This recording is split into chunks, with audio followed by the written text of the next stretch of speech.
Voice, आज की आवाज। इंदौर की सेंट्रल कोतवाली थाना पुलिस ने ऐसी महिलाओं को गिरफ्तार किया है जो शादियां कर ससुराल से जेवर नकदी बटोरकर फरार हो जाती थी। दरअसल यह तीनों महिलाएं शादीशुदा होने के बावजूद अपना नाम बदलकर ऐसे नौजवानों को झांसे में लेती थी जिनकी कहीं शादी नहीं हो रही हो या उनमें कोई खामी हो। गिरोह में शामिल 20 वर्षीय युवती शादी करके तीसरे दिन ही फरार हो जाती थी। वहीं गिरोह की 2 महिलाएं युवती की मां और बहन का किरदार निभाती थी। वहीं अब पुलिस इस गिरोह की एक दलाल की देवास में तलाश कर रही है। पूरे गिरोह की सरगना मंजू और पूजा के पति जेल में एनडीपीएस एक्ट में गिरफ्तार हो चुके हैं, जिनकी जमानत करवाने के लिए महिलाओं ने इस तरह का खेल रचा था।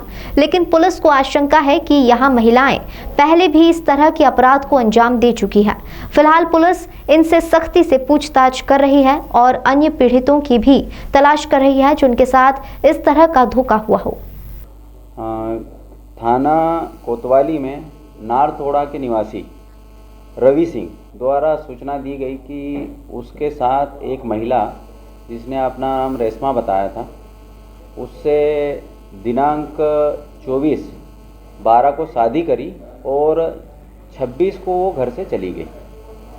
उसके साथ ऐसा उसे पैसा पता चला कि उसने 75,000 रुपये दिया था और शादी का झांसा देकर जो दुल्हन है वो लुटेरी बन के उसका पैसा ले गई और उसको पता नहीं चला। उसकी रिपोर्ट पर धारा 420-34 का प्रकरण थाना कोतवाली क्षेत्र में कायम किया गया। प्रारंभिक जानकारी में पता चला कि जो प्रार्थी है रवि, उसका एक दोस्त था जो देवास का रहने वाला था विनोद। उसने उससे शादी की बात की। विनोद देवास का रहने वाला, इसका परिचित था। रवि वर्तमान में कोई काम नहीं करता है, इसकी शादी भी नहीं रही, इसलिए बात करी। इसकी जो विनोद है देवास वाला, इसकी एक परिचित महिला थी मंजू, जो दिग्विजय मल्टी में रहती है। उससे उसने बात करी। मंजू की एक परिचित पूजा थी, जो पूजा थाना द्वारकापुरी क्षेत्र के श्री राम नगर की निवासी है। उसने उससे बात की और इन मंजू और पूजा दोनों रवि से मिली और उसको बताया गया कि एक लड़की है जिसका इन्होंने 90,000 रुपये मांगा और 75,000 में इनकी बात हुई थी। उसके बाद इन्होंने एक रेशमा नाम की लड़की दिखाई। वो रेशमा के नाम से ही जानता था, रेशमा पटेल के नाम से। शादी होने के बाद जब पता चला कि वो लड़की चली गई, उसके बाद जांच के दौरान उसका नाम राधिका उर्फ वर्षा राव, ये गड़बड़ी पुलिया के पास की रहने वाली पाई गई। उसकी उम्र 20 वर्ष है। इस प्रकार इस गिरोह में राधिका दुल्हन बनी थी रेशमा के नाम से, दूसरी महिला मंजू उसकी बहन बनी थी और पूजा इसकी मां बनी थी। ये बन के देवास गए थे और देवास में इनके द्वारा दिनांक 26 को कोर्ट में शादी करी थी। उसके बाद जब वो वापस चली गई तो वो रिपोर्ट पंजीबद्ध कर इन लोगों को हमारे द्वारा प्रकरण में गिरफ्तार किया गया है।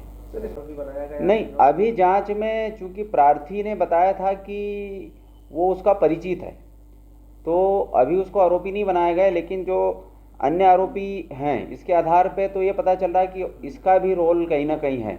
अगर जांच में पाया जाएगा तो उसको भी आरोपी बनाया जाएगा।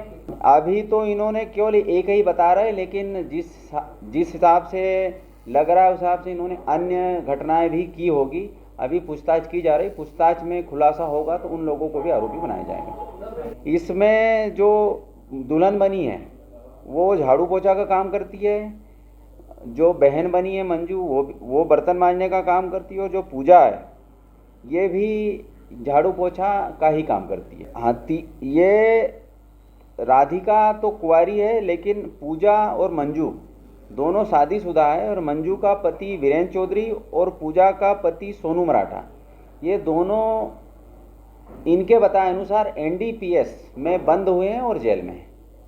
अभी तो इन्होंने यही हमें बताया है पूछताछ में कि चूँकि हमारे दोनों के पति बंद थे और वकील साहब द्वारा जो फीस मांगी गई थी उसके लिए हमारे द्वारा ये किया गया, लेकिन ये कृत्य इतना आसान नहीं होता। इनके द्वारा पूर्व में भी, क्योंकि कम मेहनत कम इसमें ये पैसा ले लेते हैं और धोखा दे देते हैं। इस आधार पे लगता है कि इनके द्वारा पूर्व में भी ये घटनाएं की गई होगी। हाँ, ये तो अभी जांच में तो यही आया है कि कोई ना कोई इनका एजेंट रहता था और जिसकी शादी नहीं होती थी वो उनको सूचना दे देता, उस आधार पे करते थे। अभी तो एक ही बताया इन्होंने, लेकिन जांच में अन्य लोग भी हो सकता है या अन्य गिरोह भी हो सकता है और अन्य लोग भी जुड़े हो सकते हैं।